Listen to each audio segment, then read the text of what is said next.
आज हम बात करेंगे कि किस तरह से ब्रिटिश शासन और नया प्रणाली जो है उसने काम किया हिंदुस्तान में।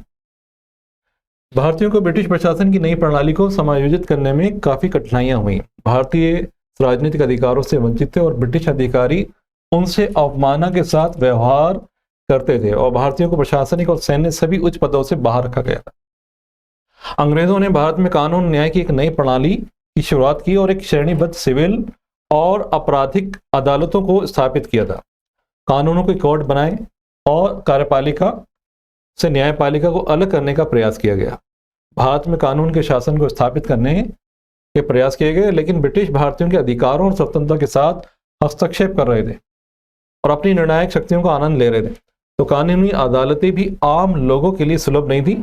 न्याय एक महंगा मामला बन गया था। नई न्यायिक प्रणाली भी यूरोपियन तथा भारतीयों के बीच भेदभाव कर रही थी। अब ये प्रणाली तो बना ली इन्होंने, ठीक है, लेकिन इसका मकसद क्या था? इसमें अंग्रेज़ों को जो है सिक्योरिटी से हासिल थी, ठीक है, वही जो है अपने हिसाब से कानून बना रहे थे। और इसमें हम देखें तो जो हिंदुस्तानियों की जो भागीदारी थी उसमें बहुत कम थी, ना के बराबर। और अगर वो न्याय मांगने भी जाते थे तो उनके साथ जो है इनके साथ भेदभाव किया जाता था। विरोध आंदोलन, इसी के नतीजे में देखें बहुत सारे विरोध आंदोलन हमें देखने को मिले। ब्रिटिश शासन ने राजनीतिक, आर्थिक और सामाजिक क्षेत्रों पर प्रतिकूल प्रभाव के परिणाम स्वरूप विदेशियों के खिलाफ भारतीय लोगों की कड़ी प्रतिक्रिया हुई। देश भर में ब्रिटिश विरोधी आंदोलनों की श्रृंखला का नेतृत्व किया जाने लगा। इसके लिए किसानों और जनजातियों ने शोषक और शासकों के खिलाफ विद्रोह किया और इसका अधिक से अधिक विस्तार में आप आगे की पाठ में पढ़ेंगे। ब्रिटिश शासन के दौरान भारत में अनेक बार अकाल पड़ा, जो इससे पहले हम देखें कभी नहीं आए। तो इस तरह से हम देखते हैं कि अंग्रेजों के दौर में भारत में कई बार अकाल पड़े और ये ऐसे अकाल थे जो इससे पहले कभी नहीं पड़े। तो 19वीं सदी के मध्य के दौरान हम देखें 7 बड़े अकाल दर्ज किए गए और इन अकाल के कारण तकरीबन 15 लाख जो हिंदुस्तानी हैं उनकी मौत हुई। इस प्रकार से हम देखें तो 19वीं सदी की जो उत्तरार्ध है ठीक है, जो 50 साल हैं उसमें 24 अकाल पड़े, जिसमें 200 लाख से अधिक मौतें हुई, यानी तकरीबन 2 करोड़ के आसपास जो है मौतें दर्ज की गई। और सबसे विनाशकारी यानी जो अकाल था वो 1943 का बंगाल का अकाल था, जिसमें 40 लाख भारतीय मारे गए। इसके साथ ही हम देखें जो करोड़ से दबे हुए कुचले जो भूमिहर किसान हैं, ठीक है, उनको अपनी ज़मीन से बेदखल कर दिया गया। इसके साथ ही बंगाल से अकाल से बचे जो लोग हैं उन्हें विद्रोही सन्यासियों और फकीरों के समूह ने अपने साथ शामिल कर लिया। 1783 में विद्रोहियों ने कंपनी के राजस्व का भुगतान बंद कर दिया। हालांकि विद्रोहियों का अंत में आत्मसमर्पण करने के लिए मजबूर किया गया।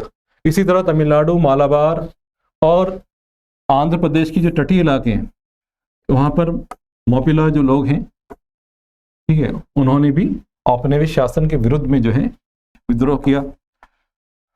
इसी तरह उत्तर भारत में 1824 में पश्चिमी उत्तर प्रदेश और हरियाणा के जुजाटों ने विद्रोह किया। इसी तरह से महाराष्ट्र और गुजरात में कोलियों ने जो है विद्रोह किया।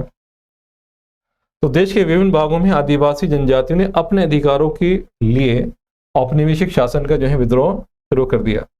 तो जनजातियों से विभिन्न वसूलियों की जाती थी और जनजातियों जैसे खाना बदोश, उसमें हम देखें तो भील हैं, सिंहभूम के इलाके हैं, कौली हैं, ठीक है, अलग अलग ये नेता हैं, ठीक है, इन्होंने अंग्रेजी शासन के खिलाफ विद्रोह किया। हालांकि अंग्रेजों ने इन्हें बेरहमी से दबा दिया।